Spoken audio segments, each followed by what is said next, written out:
அனைவருக்கும் வணக்கம். இந்த வீடியோல தர்மபுரி மாவட்ட சட்டமன்ற தொகுதிகளோட கருத்துக்கணிப்பு முடிவுகளை தான் பார்க்க இருக்கிறோம். தர்மபுரி மாவட்டம் மேற்கே அமைஞ்சிருக்கிற ஒரு வட மாவட்டம் அப்படின்னு சொல்லலாம். இங்க வன்னியர்களும் பட்டியல் இனத்தவரும் அதிக அளவு வசிக்கிறாங்க. தர்மபுரி மாவட்டம் என்பது வரலாற்று ரீதியில அதிமுக கூட்டணிக்கு ஒரு சாதகமான மாவட்டமா தான் இருந்திருக்கு. இதுக்கு முன்னாடி நடைபெற்ற பல தேர்தல்கள்ல அதிமுக கூட்டணி தான் இங்க வெற்றி பெற்று இருக்கு. இந்த தர்மபுரி மாவட்டத்துல பாமக 20% வாக்குகளை தன்னகத்து வச்சிருக்கு. ஒரு டிசைடிங் ஃபேக்டரா இருக்கு. பாமக எந்த கூட்டணிக்கு போதோ அந்த கூட்டணி இந்த தர்மபுரி மாவட்டத்துல வெற்றி பெறும் அப்படின்னு சொல்ற அளவுக்கு இங்க பலம் பொருந்திய ஒரு கட்சியா தான் இருக்கு. அதை களத்திலையும் பார்க்க முடிஞ்சது.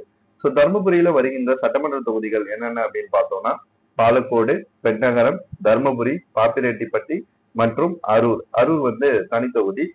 இந்த 5 சட்டமன்ற தொகுதிகளை தான் இந்த தர்மபுரி மாவட்டம் தன்னகத்தை உள்ளடக்கி இருக்கு. தர்மபுரியை பொறுத்த வரைக்கும் இங்க விவசாயம் தான் முக்கிய ஒரு தொழிலா இருக்கு. அதுக்கப்புறம் விளைச்சல் நிலத்தை பாதுகாக்கிறது, இது மாதிரியான நிறைய தொழில்கள் அங்க தழைத்தோங்கி வளர்ந்துகிட்டு இருக்கு. அரசியல் ரீதியா இங்க பார்க்கும்போது திராவிட கட்சிகளுக்கு சாதகமான ஒரு பகுதியா இருந்தது. ஆஃப்டர் பிஎம்கேவோட எஸ்டாப்ளிஷ்மெண்ட்டுக்கு அப்புறம் பிஎம்கே ஒரு டிசைடிங் ஃபேக்டரா தான் இருந்தது. பாமக தொடங்கி சில ஆண்டுகளுக்கு பிறகு அவங்க தனிச்சு போட்டியிட்டப்போ இங்க இருந்த பெண்ணகரம் உள்ளிட்ட சில தொகுதிகள்ல அவங்க வெற்றி பெற்றாங்க.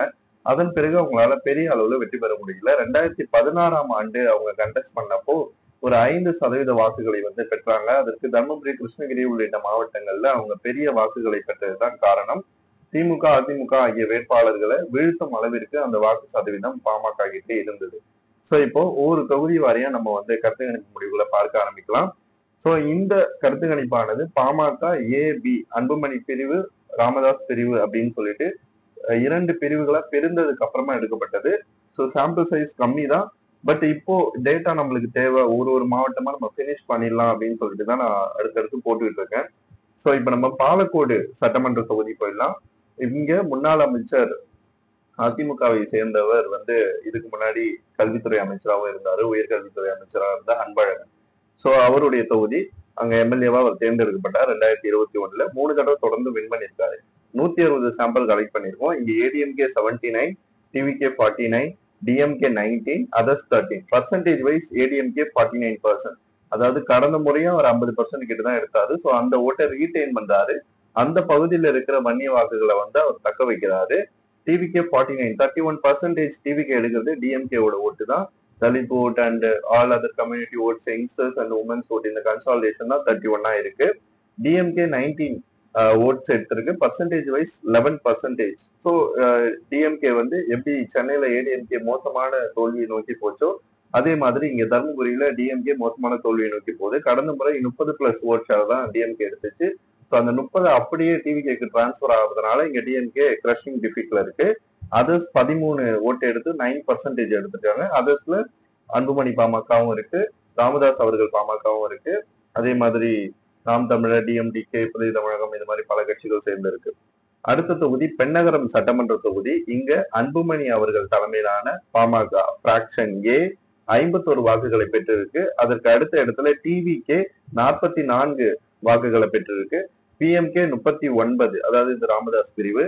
அடுத்தது ADMK 27, DMK 22, others 9. Percentage wise Anbumani அவர்கள் பாமக 26%, டிவிகே 23%, ராமதாஸ் தலைமையிலான பாமக 20%, ஏடிஎம்கே 14%, டிஎம்கே 11%, அதர்ஸ் 6%. அதாவது பாமக அதிமுக கூட்டணியில இருந்தப்ப கூட இப்படி ஒரு ஓட்ஸ் போலரைஸ் பண்ணல. பட் இவங்க தனித்தனியா நிற்கும் போது இந்த போலரைசேஷன் வர்றது சென்டிமெண்டலா அந்த மக்களுக்குள்ள இருக்கிற அந்த மாற்றங்கள் தான். இப்போ டிஎம்கேக்கு ஓட் போட்ட வன்னியர்கள் கூட இந்த 2 பிராக்ஷன் நிற்கும் போது அவங்க மேல இருக்க அனுதாபத்துல அங்க இருந்து அவங்க திரும்ப வரலாம். டிஎம்கே கிட்ட இருந்து இங்க பெரிய அளவுக்கு ஓட்ஸ் டிவிகேக்கு ஷிஃப்ட் ஆகுது. அதனாலதான் இங்க டிவிக்கு 23% எடுத்து இருக்கு. இந்த ஓட் ஷேர் ஃபர்தரா இன்க்ரீஸ் ஆக தான் வாய்ப்பு இருக்கு, டிக்ரீஸ் ஆக வாய்ப்பு இல்லை. பெண்ணகரத்தை பொறுத்த வரைக்கும் பாமக அன்புமணி அவர்கள் தலைமையிலான அந்த பாமக பிராக்ஷன் ஏ ஒரு ஸ்லிண்டர் எட்ஜ்ல இருக்கு. அவங்க கூட்டணி போனாலும் இந்த தொகுதியில வெற்றி பெறலாம். இப்போ இதுல இருக்கிற மாதிரி இந்த கட்சிகள் எல்லாம் தனிச்சு போட்டிட்டாங்கன்னா பாமக ஏ பிரிவு தான் உறுதியா இங்க வெற்றி பெறும். அடுத்த தொகுதி தர்மபுரி சட்டமன்ற தொகுதி. மொத்தம் 141 சாம்பிள் கலெக்ட் பண்ணியிருக்கோம். இங்க டிவிகே 46, பிஎம்கே ஏ அன்புமணி அவர்கள் தலைமையிலான பாமக 39, பிஎம்கே பி ராமதாஸ் தலைமையிலான பாமக 27. ஏன் பிஎம்கே ஏ அன்புமணி ராமதாஸ் தலைமையில அப்படின்னு சொல்றேன்னா கட்சி அவர்கிட்ட தான் இருக்கு, சின்னம் அவர்கிட்ட தான் இருக்கு, பெரும்பாலான எம்எல்ஏக்கள் அவர் தலைமையில தான் இருக்காங்க. தேர்தல் ஆணையத்தினுடைய அந்த அங்கீகாரப்படி அவர்கிட்ட தான் கட்சி இருக்கு. சோ அதனாலதான் அவர் ஏன்னு சொல்லிட்டு ராமதாஸ் அவர்களோட பாமக பின்னு சொல்லிட்டு நாங்க பிக்ஸ் பண்ணிருக்கோம் இதுல. So ADMK 17, DMK 9, others 3. Percentage wise TVK 33%, PMK A 28%, PMK B 19%, ADMK 12%, DMK 6%, others 2%. So பர்சன்டேஜ்ல டிஎம்கே இங்க 6% தான் எடுத்திருக்கு. அப்போ மெஜாரிட்டி ஆஃப் த டிஎம்கேனுடைய ஓட்ஸ் 2021ல அவங்களுக்கு விழுந்தது என்னன்னா பட்டியலின் தவறு வாக்குகள். பிசிக்கு அவங்க கூட கூட்டணியில இருந்தாங்க. அதுக்கப்புறம் இதர பாமக எதிர்ப்பு வாக்குகள், அதிமுக எதிர்ப்பு வாக்குகள், இதுதான் அவங்க கிட்ட இருந்து மெஜாரிட்டி வந்து அவங்களுக்கு பட்டியலினத்தவர் வாக்குகள் தான் இருந்தது. சோ அந்த வாக்குகள் தான் வந்து டிவிகேக்கு ஷிஃப்ட் ஆகுது, வன்னியர் வாக்குகளும் ஷிஃப்ட் ஆகுது. ஏன்னா டிவிகே இங்க தர்மபுரியில எந்தெந்த தொகுதியில 30+ ஓட் ஷேர் வருதோ அப்பெல்லாம் வந்து வன்னியர் ஓட்ஸும் அவங்க பின்னாடி வருதுன்னு அர்த்தம். சோ இங்க பேக்கிங் வந்து SC/ST ஓட்ஸ் தான் டிவிகேக்கு அதிக அளவுல இருக்கு. சோ இங்க பாமக ஏ 28%, பாமக பி 19% இருக்கு. இவங்க 2 பேரும் சேர்ந்தாங்கன்னா இது குறையும். இது நான் ஆல்ரெடி சொன்ன மாதிரி இது சென்டிமெண்டலா வர்றது. இதை வந்து பல ஸ்டேட்ல நம்ம பார்க்க முடியும். இப்போ நம்ம மகாராஷ்டிரால கூட சிவசேனா ஏ பின்னு பிரிஞ்சுது, ஷிண்டே பிரிவு, உத்தவ் தாக்கரே பிரிவுன்னு. அவங்க எடுத்த ஓட் ஷேரை நீங்க கூட்டி பாத்தீங்கன்னா ரொம்ப அதிகமா இருக்கும். ஆனா அவங்க ஒன்னா இருந்தப்ப எடுத்த ஓட் ஷேரை விட அது ரொம்ப அதிகம். ஒன்னா இருந்தப்ப 30% எடுத்தாங்க, தனித்தனியா அவங்க 2 பேரும் 20 எடுத்தாங்க. சேர்த்தா 40% கிட்ட வருது. அது சென்டிமெண்டல் ஓட் ஷேர். ஒன்னா சேர்ந்தப்போ அது வராது. சோ அந்த மாதிரிதான் இதுவும் இருக்கு. அடுத்த தொகுதி பாப்பிரெட்டிப்பட்டி 265 சாம்பிள் கலெக்ட் பண்ணிருக்கோம். இங்க கடந்த எலெக்ஷன்ஸ்ல எல்லாம் ஏடிஎம்கே தான் அதிக முறை வின் பண்ணிருக்கு. சோ இதுல ADMK 65, DMK 61, பிஎம்கேஏ 50, TVK 49, பிஎம்கேபி 27, others 30. ADMK 24%, DMK 23%, பிஎம்கேஏ 19%, TVK 18%, பிஎம்கேபி 10%, others 6%. So இந்த தொகுதியில ஏடிஎம்கேனுடைய ஓட்ஸ் வந்து குறைஞ்சிருக்கு. ஏன்னா 50% எடுத்த ஏடிஎம்கே சயின்டிபிக் சாம்பிளிங்ல பர்சன்டேஜா நம்ம கன்வெர்ட் பண்ணும்போது 24% வந்துருச்சு. டிஎம்கேக்கும் ஏடிஎம்கேக்கும் ஒரு ஸ்லெண்டர் எட்ஜ் தான் இந்த தொகுதியை பொறுத்த வரைக்கும் இருக்கு. ஸோ டிசைடிங் ஃபேக்டரா இங்க 3 கட்சிகள் வருது. ஒன்னு பிஎம்கேபி, டிவிகே, பிஎம்கேஏ. பிஎம்கேஏபி ஒன்னா சேர்ந்துட்டாங்கன்னா இந்த ஓட்ஸ் அவங்களுக்கு குறைஞ்சிரும். அப்ப டிவிகே டிசைடிங் ஃபேக்டரா ஆயிடுச்சு. ஸோ இது கிராமப்புறத்துல வருகின்ற தொகுதி. அது மட்டும் இல்லாம இங்க டிவிகேக்கு பெரிய பிரசன்ஸ் இல்லை. ஸோ அவங்க அதை கான்சென்ட்ரேட் பண்ணி ஒர்க் பண்ணணும். டெபாசிட்டுக்கு 16.7% வாக்குகளை எடுக்கணும். ஆனா டிவிக்கே 18% எடுத்ததுனால உறுதியா டெபாசிட்டை தக்க வச்சிரும். இப்போ இங்க ஏடிஎம்கேனுடைய ஓட்ஸ் எந்த அளவுக்கு உறுதியா இருக்கோ அதை பொறுத்துதான் ஏடிஎம்கேனுடைய வெற்றி இங்க இருக்கும். ஒருவேளை இந்த பிராக்சன்ஸ் எல்லாம் மாறி கூட்டணி கட்சிகள்லாம் மாறி மாறி வேற வேற கூட்டணிக்கு போயிட்டாங்க அப்படின்னா டிவிக்கே இங்க முதல் பொசிஷன் கூட வரலாம். பட் அஸ் ஆஃப் நவ் இந்த தொகுதி ஏடிஎம்கேக்கு தான் சாதகமா இருக்கு வித் 1% ஆஃப் டிஃபரன்ஸ். அடுத்த தொகுதி அரூர் தனி தொகுதி. இங்க 348 சாம்பிள் கலெக்ட் பண்ணிருக்கோம்.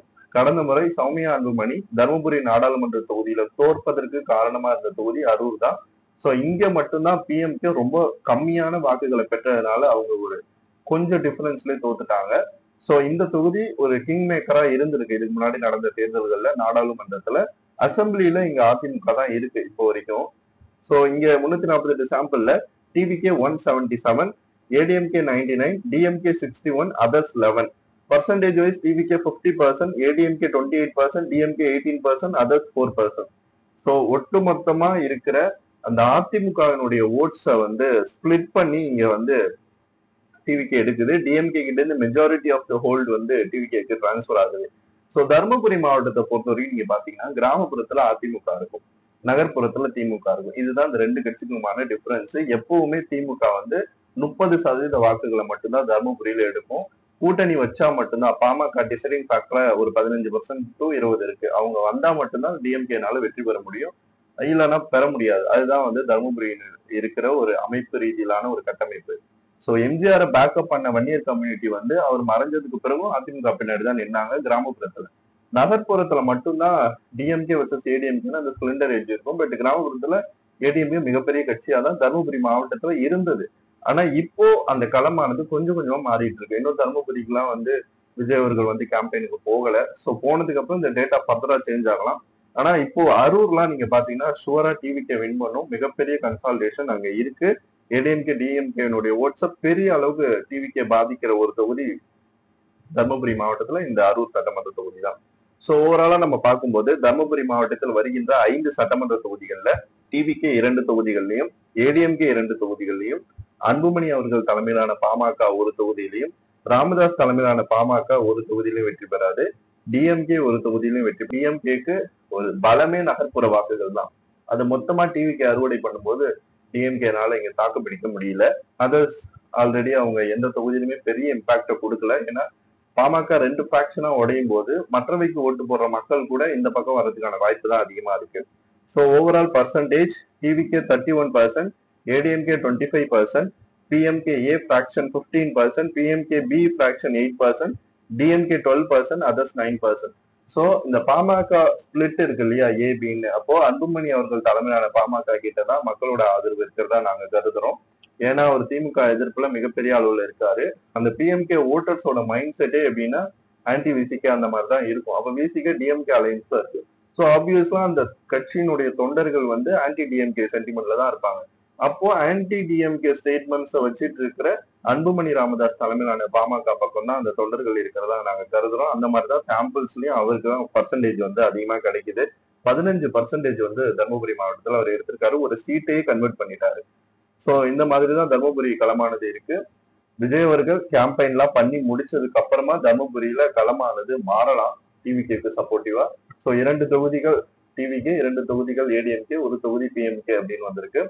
சோ இது போல இன்னொரு மாவட்ட கருத்து கணிப்பு முடிவுகளோட உங்களை சந்திக்கிறேன். நன்றி.